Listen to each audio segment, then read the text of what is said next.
Voltamos com Defesa da Gente, estamos ao vivo aqui nos estúdios de Itajaí. Você pode participar, 32499100 ou através do WhatsApp, 99245-2494. Hoje estamos falando sobre pesquisas na área da oncologia, na área do câncer.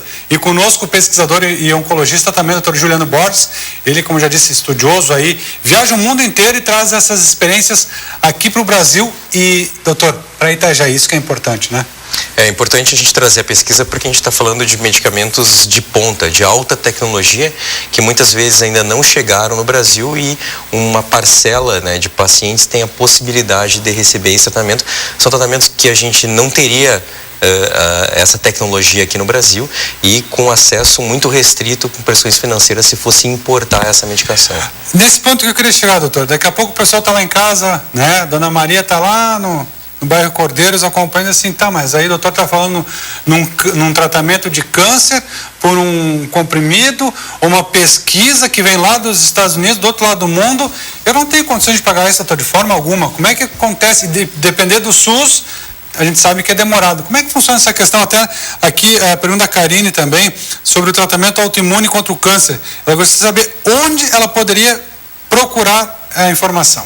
Isso, as novas tecnologias associadas com o tratamento do câncer não estão mais associadas com quimioterapia. Estão associadas basicamente com comprimidos, que a gente direciona uma alteração na proteína e a gente dá um comprimido que é um bloqueador dessa proteína, então a maioria são comprimidos, ou então imunoterapia, que são remédios aplicados injetáveis na veia e que estimulam o nosso sistema imunológico a destruir o tumor. Começou com melanoma, que é um câncer de pele, depois partiu para o câncer de pulmão e agora está sendo aprovado em outros tumores, como câncer de bexiga, como câncer de rim e alguns tipos de linfoma. Esses medicamentos já foram aprovados no Brasil, pelo menos um já foi aprovado, e os custos são muito elevados.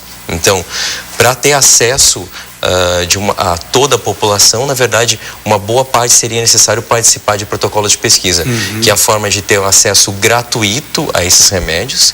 A gente tem um acompanhamento com tomografias, exames de sangue pelo protocolo e a gente não tem as limitações que ocorrem tanto com convênio, quanto particular, quanto pelo SUS. A gente não tem uma restrição financeira, porque a gente recebe uma indicação de fazer um padrão de tratamento que aqui em Itajaí vai ser feito igual aos Estados Unidos, que vai ser feito igual à Europa. Então é uma forma de democratizar, que a gente falou, que é o paciente que está tratando aqui em Itajaí ter a mesma qualidade de tratamento, de frequências de consultas, de exames e de remédio de última geração, como qualquer outro lugar do mundo. Isso que é importante, doutor, o que tem lá nos Estados Unidos, tem na Europa, tem aqui em Itajaí, e atualizando lá, atualiza aqui também o medicamento, né? Isso, e a gente tem uma noção de como é importante participar, porque se a gente falar sobre tecnologia ou medicamentos de ponta em medicina, os Estados Unidos compreendem mais ou menos 50% da tecnologia mundial em medicina. O Brasil representa menos de 2%. Então, participar dos protocolos é uma forma do país como o Brasil, que representa menos de 2% da tecnologia mundial, ter acesso a medicamento de ponta, de alta tecnologia. E doutor, o custo disso para um paciente, nós estávamos falando assim, um custo desse medicamento, se fosse levar na planilha, em torno de 10, 15, 50, 100 mil reais. E para quem participa desses protocolos de pesquisa aqui em Itajaí, qual o custo desse medicamento, o custo da consulta, dos exames, como é que funciona isso? Participar de protocolo de pesquisa, na verdade, rege uma lei mundial e também associada com a lei brasileira, não tem custo nenhum. Então o paciente não tem custo pelo atendimento na consulta, não tem custo por receber o remédio, nem os exames de sangue, nem tomografias. Então eu posso dar um exemplo no caso de um estudo que nós temos para câncer de pulmão, que é com imunoterapia, inclusive já havia questionado, que é um remédio que serve para estimular o nosso sistema imunológico, em que poderia chegar a 500 mil reais até R$1 milhão por ano esse tratamento, e o paciente consegue de uma forma gratuita participando de protocolo de pesquisa. A Karine Cabral fez essa pergunta sobre tratamento autoimune contra o câncer. Você saber aonde eu poderia ir para verificar essa tal proteína no pulmão, pois tem um fator genético, doutor. Isso conta também no momento dessa inscrição para essa pesquisa? Isso, na verdade, atualmente, a gente está selecionando pacientes que já têm o diagnóstico de câncer de pulmão para fazer a pesquisa. A gente não tem ainda tratamento de prevenção, mas a gente tem algumas características. Por exemplo, no câncer de pulmão, eu já sei que essas proteínas alteradas, no caso do IGFR, algumas características do ALK, que é essa outra proteína, elas ocorrem mais em mulheres que têm o diagnóstico do tipo de câncer de pulmão, tipo adenocarcinoma, e que nunca fumaram. Então, a gente já consegue identificar que o câncer de pulmão, eu consigo diferenciar o câncer de quem fumou, que habitualmente não vão ter essas proteínas positivas, ou seja, eu não vou conseguir fazer tratamento com comprimidos de pacientes que nunca fumaram e tiveram o diagnóstico de câncer de pulmão, que tem uma chance maior de serem tratados com comprimidos e não com quimioterapia. Perfeito. Pessoas com câncer podem tomar a vacina da gripe? A pergunta da Marina, doutor. Muito bem colocado. Começou hoje nessa questão. Isso, aí. Muito bem colocado.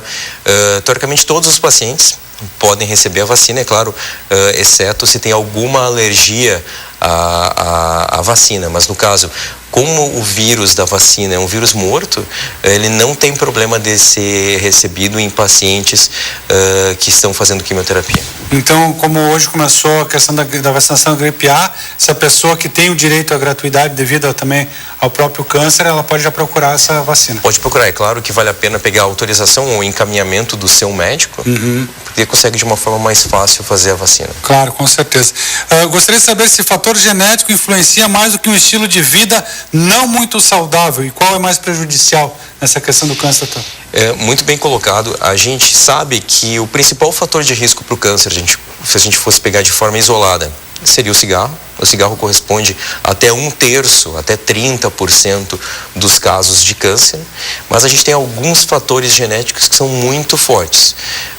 No caso, já foi comentado há alguns anos de um teste que é feito que se chama BRCA1, BRCA2, em que a Angelina Jolie deu resultado positivo. Sim. E teria uma chance que chegaria a 60% a 80% de risco de ter câncer de mama e uma taxa um pouco menor para câncer de ovário. Mas de uma forma geral, seria o cigarro o grande vilão para o câncer, e fatores genéticos, sim, quando tem uma história familiar muito forte, deve ser pesquisado. A gente consegue fazer testes sanguíneos e identificar o fator de risco para fazer uma intervenção mais precoce ou não, como no caso da Angelina Jolie. Perfeito, já deu para ouvir que tem gente na linha, né, doutor?